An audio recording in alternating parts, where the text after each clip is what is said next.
The books of 1st and 2nd Kings. Although they're two separate books in our Bibles, they were originally written as one book telling a unified story that continues on from the book of Samuel that came before it.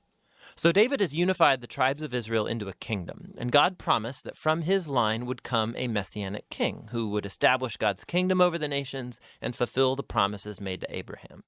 So the book of Kings tells the story of the long line of kings that came after David, and none of them lived up to that promise. In fact, they run the nation of Israel right into the ground. The book is designed to have 5 main movements. The story begins and ends focus on Jerusalem, first with Solomon's reign and the construction of the temple, and then in this last section ending with Jerusalem's destruction and Israel's exile to Babylon. And the story leading up to this tragedy is what makes up the center 3 sections, which explain how Israel split into 2 rival kingdoms, how God tried to prevent the corruption of Israel by sending the prophets, and how exile became the unavoidable consequence of Israel's sin. The book opens with 2 chapters about the kingdom passing from the aging David to his son Solomon. And David's final words to Solomon, they're very similar to those of Moses and Joshua and Samuel to the people. It's a call to remain faithful to the commands of the covenant and to give allegiance to the God of Israel alone. But David's words ring somewhat hollow here because David and Solomon then go on to conspire how they're going to consolidate this new kingdom through a whole series of political assassinations. It's not off to a great start.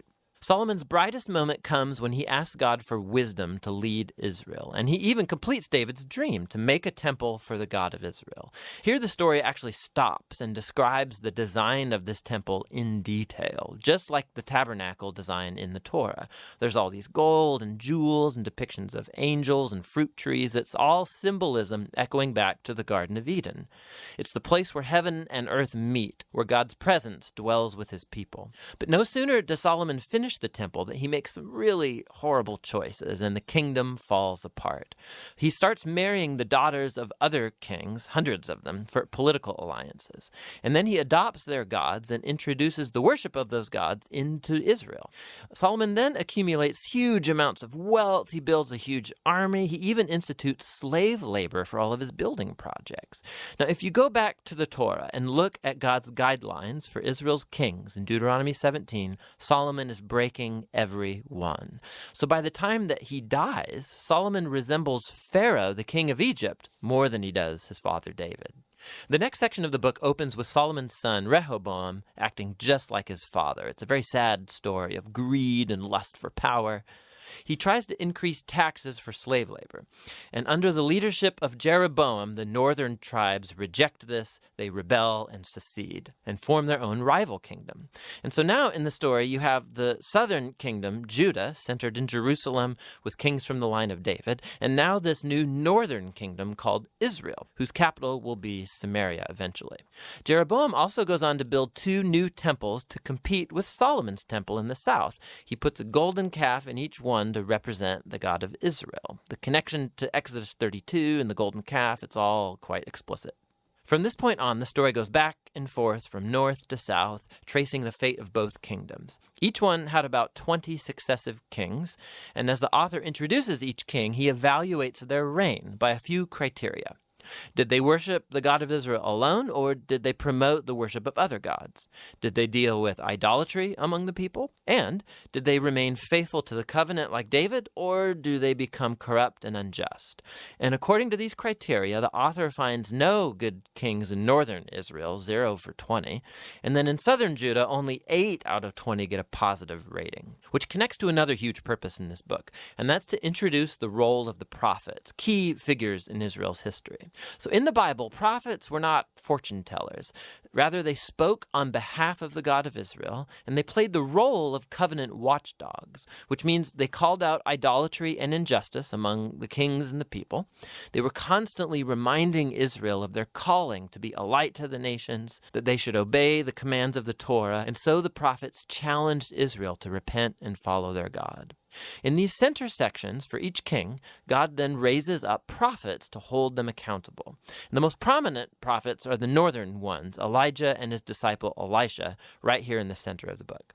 Elijah was a wild man of a prophet living out in the desert, and his arch nemesis was the northern king Ahab and his Canaanite wife Jezebel. Together, these two had instituted the worship of the Canaanite god Baal over Israel. And so in a famous story, Elijah challenged 450 prophets of Baal to a contest to see which god was real. So they both build altars and pray to their gods, but only the God of Israel answers with fire.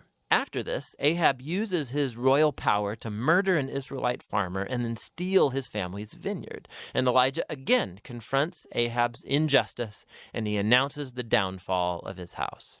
Elijah eventually passes the mantle of his prophetic leadership to a young disciple named Elisha, who asks for 2 times the authority of Elijah. And what's fascinating here is how the author, he's recounted 7 miraculous feats for Elijah, and then he offers stories of 14 acts of power from Elijah.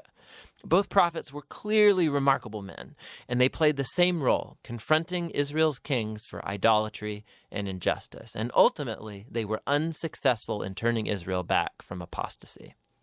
In the next section, the northern kingdom is rocked by a bloody revolution started by a king named Jehu, who destroys Ahab's family. And although Jehu was at first commissioned by God, his violence just gets out of control, and it creates the spiral of political assassinations and rebellions from which Israel never recovered.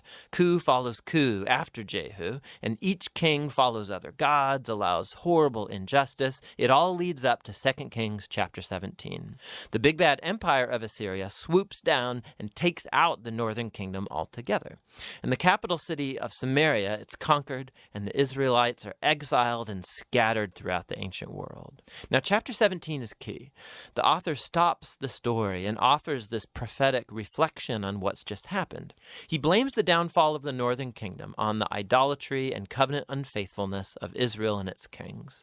And so, God has allowed them to face the consequences of their decisions.